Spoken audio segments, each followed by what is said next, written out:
പള്ളികളിലെ survey supreme കോടതി തടഞ്ഞിരിക്കുന്നു. ഇതിന് പിന്നാലെ യു പി ഭരിക്കുന്ന ആദിത്യനാഥ് സർക്കാർ ന്യൂനപക്ഷങ്ങളുടെ കടകളും വീടുകളുമെല്ലാം വ്യാപകമായി ഇടിച്ചു നിരത്തി. ഒപ്പം ചില വിഗ്രഹങ്ങളും കണ്ടെടുത്തിട്ടുണ്ടത്രേ. രാജ്യം ഭരിക്കുന്ന പാർട്ടിക്ക് അമ്പലങ്ങളെക്കുറിച്ചും പള്ളികളെക്കുറിച്ചുമല്ലാതെ മറ്റൊന്നിനെക്കുറിച്ചും പറയാനില്ല.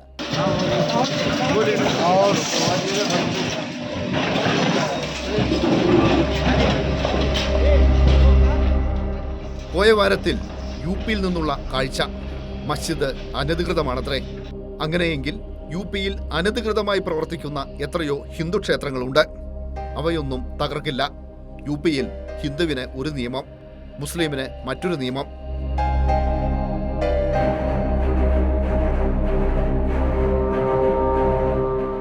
സർവേ സംഘം ജയ് ശ്രീറാം വിളിച്ചുകൊണ്ടാണ് സംഭാലിലെ ഈ മസ്ജിദിലേക്ക് ചെല്ലുന്നത്. 1527-28 കാലത്ത് ബാബർ ചക്രവർത്തി പണിത മസ്ജിദാണത്. നൂറ്റാണ്ടുകളുടെ ചരിത്രമുള്ള സംഭാലിലെ വളരെ വിപുലമായ ഒരു പ്രദേശത്തെ ജനങ്ങൾ എത്രയോ കാലമായി നിസ്കരിച്ചുകൊണ്ടിരിക്കുന്ന ഒരു പള്ളിയാണ്.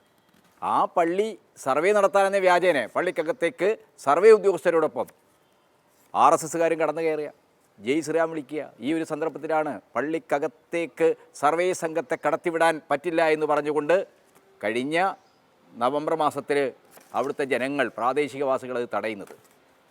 അങ്ങനെ തടഞ്ഞപ്പോഴാണ് അവരെ നീക്കം ചെയ്യാൻ ലാത്തിച്ചാർജ് ഉണ്ടായത്, വെടിവെപ്പുണ്ടായത്. നമ്മൾ മനസ്സിലാക്കേണ്ടത് സ്വാതന്ത്ര്യാനന്തര ഇന്ത്യയുടെ ചരിത്രത്തിൽ ഒരു സർവേ നടത്താൻ വേണ്ടി പള്ളിക്കകത്ത് അനധികൃതമായി കയറാൻ അനുവദിക്കില്ലെന്ന് പറഞ്ഞ ഒരു ജനക്കൂട്ടത്തിനെതിരായിട്ട് വെടിവെപ്പുണ്ടായിരിക്കുന്നു. ഇതെന്താ കാണിക്കുന്നത്?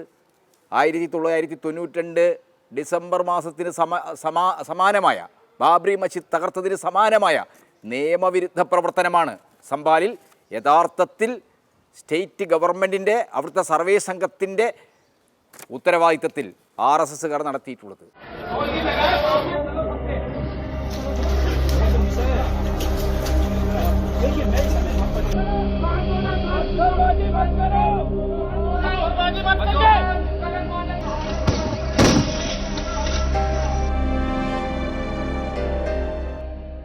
യു പിയിലെ സംഭാൽ നഗരം ഇപ്പോൾ ശാന്തമാണ്.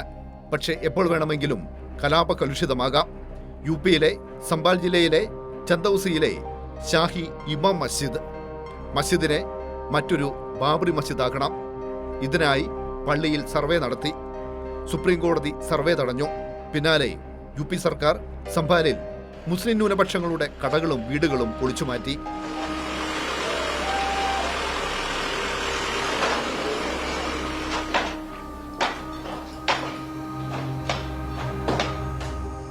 സംഘപരിവാർ യു പിയിൽ ആസൂത്രണം ചെയ്യുന്നത് മറ്റൊരു ബാബറി മസ്ജിദാണ്.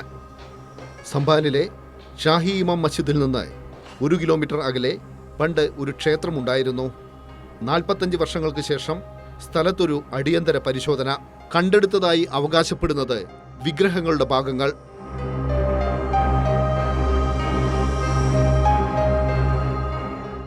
അനധികൃത നിർമ്മാണങ്ങൾ നടന്നിട്ടുണ്ടെങ്കിൽ, കയ്യേറ്റങ്ങൾ നടന്നിട്ടുണ്ടെങ്കിൽ മുൻകൂട്ടി നോട്ടീസ് കൊടുക്കണമെന്ന് സുപ്രീം കോടതി മാർഗരേഖ ഇറക്കി. ആ മാർഗരേഖയിൽ കൃത്യമായി പറഞ്ഞു, നോട്ടീസ് കൊടുത്താൽ മാത്രം പോരാ, പ്രസ്തുത കക്ഷികൾക്ക് തങ്ങളുടെ വാദങ്ങൾ സ്റ്റേറ്റിൻ്റെ വാദത്തിന്, ഗവൺമെൻറ്റിൻ്റെ വാദത്തിന് വിരുദ്ധമായ അവരുടെ നിലപാടുകൾ മറുവാദം അവതരിപ്പിക്കാൻ അവസരം കൊടുക്കണമെന്ന് പറഞ്ഞു. പക്ഷേ ഇപ്പോൾ എന്താണ് നമ്മൾ സംഭാലിൽ കാണുന്നത്? അവിടുത്തെ സബ് ഡിവിഷണൽ മജിസ്ട്രേറ്റിൻ്റെ വന്ദന മിശ്രയുടെ നേതൃത്വത്തിലാണ് ഈ കെട്ടിടം തകർക്കലിന്, വ്യാപാര സ്ഥാപനങ്ങൾ തകർക്കലിന്, ആരാധനാലയങ്ങൾ തകർക്കുന്നതിൽ ഇപ്പോൾ സംഭാലിലെ പള്ളിയുടെ മതിലുകളെല്ലാം അതിൻ്റെ വരാന്ത വരെ ഇടിച്ചിരിക്കുക. ഇത് ഏത് നിയമത്തിൻ്റെ അടിസ്ഥാനത്തിലാണ്? നിയമാതീതമായി പ്രവർത്തിക്കുന്ന ഒരു വാഴക്കാർ റിപ്പബ്ലിക് പോലെ ഇന്ത്യ മാറിയിരിക്കുകയാണ്.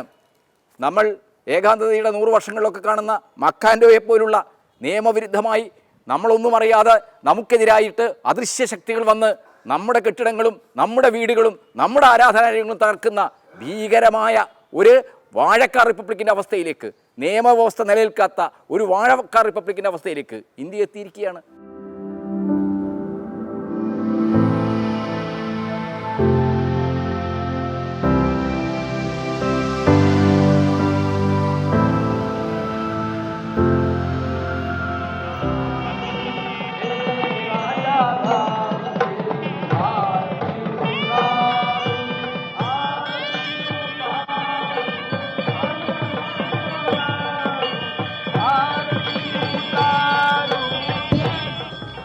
ഒരു സമൂഹം വർഗീയവൽക്കരിക്കപ്പെടുമ്പോൾ അടിസ്ഥാന വർഗം പ്രാന്തവൽക്കരിക്കപ്പെടുന്നു.